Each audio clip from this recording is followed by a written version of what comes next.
really early on, within the first month of opening the pharmacy, people started bringing me medicine that they wanted to donate.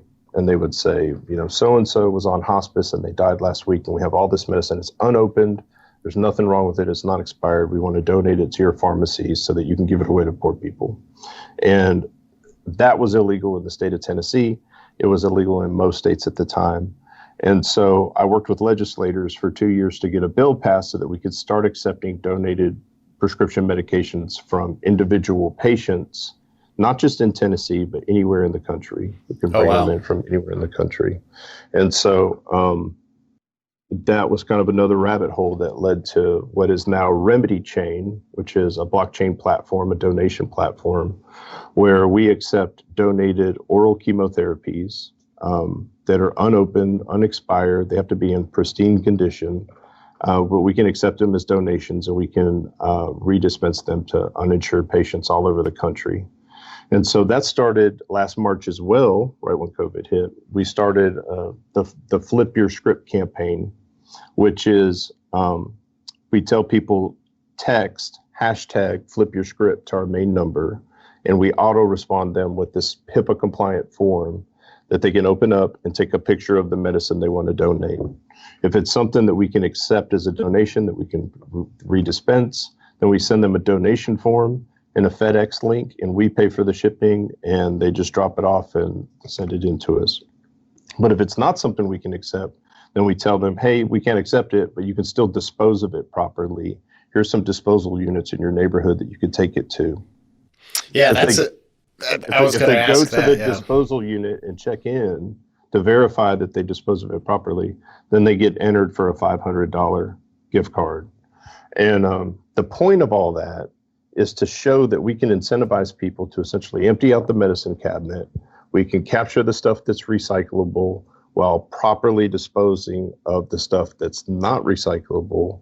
And we can capture the data on all of it. Because with the picture of the pills, we know we can track it right down to the NDC and know exactly whose meds they are.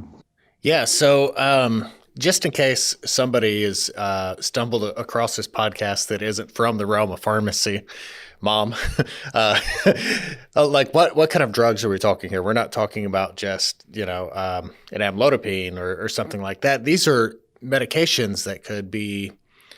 Like the price tag on these medications sometimes is nearly as devastating as the diagnosis that caused that prescription. So yeah, they're $30,000 to $45,000 a month is what these drugs run. About $1,000 a day. That's a wild amount of money. So we opened our donation platform up, that mobile donation platform up in March, and by the end of the year, we brought in $3 million worth of reusable medication, oral chemotherapy, and we matched meds with 17 uninsured patients. And that's ongoing. I get 3-4 donated chemos come in the mail every week now, and we're still matching patients all over the country.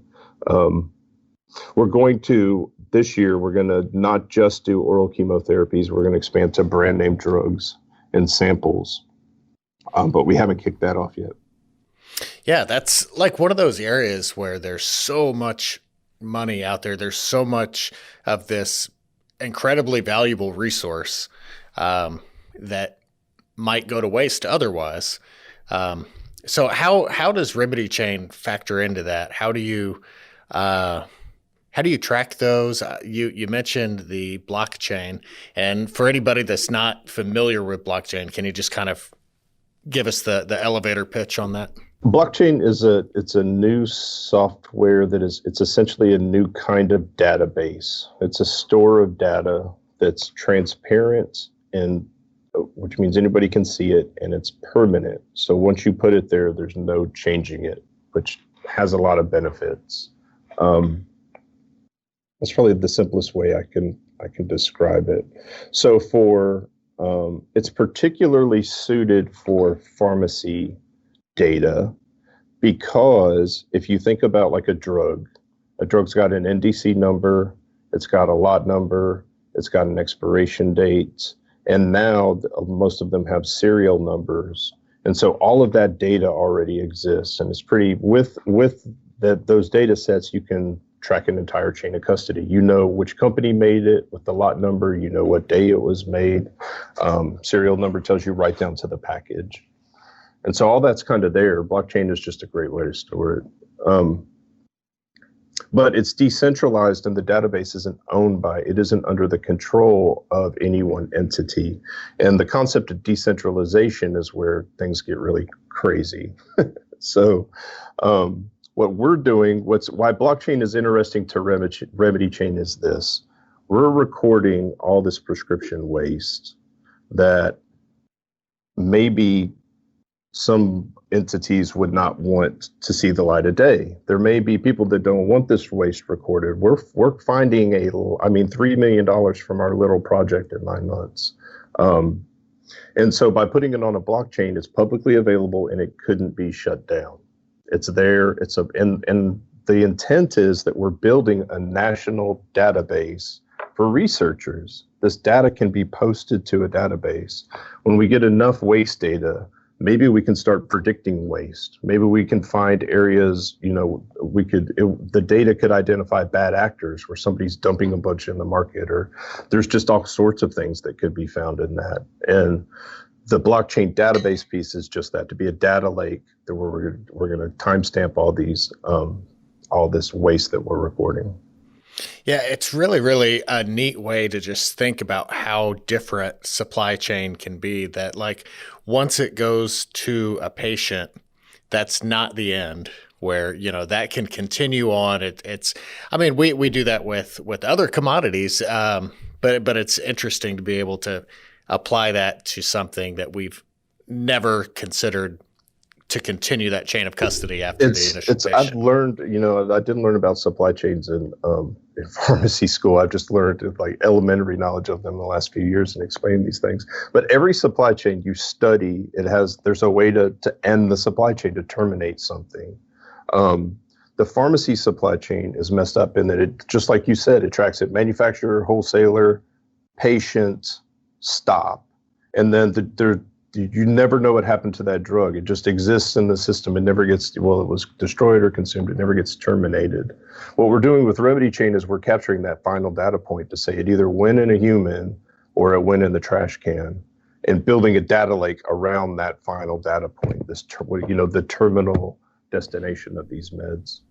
In the process of doing that, we had to build a blockchain system that is basically a chain of custody system that could be applied to other things, an inventory system, so that when we add a medication to our inventory, we're adding it to our blockchain database. It's visible globally, and so there's some interesting things that have come off of that.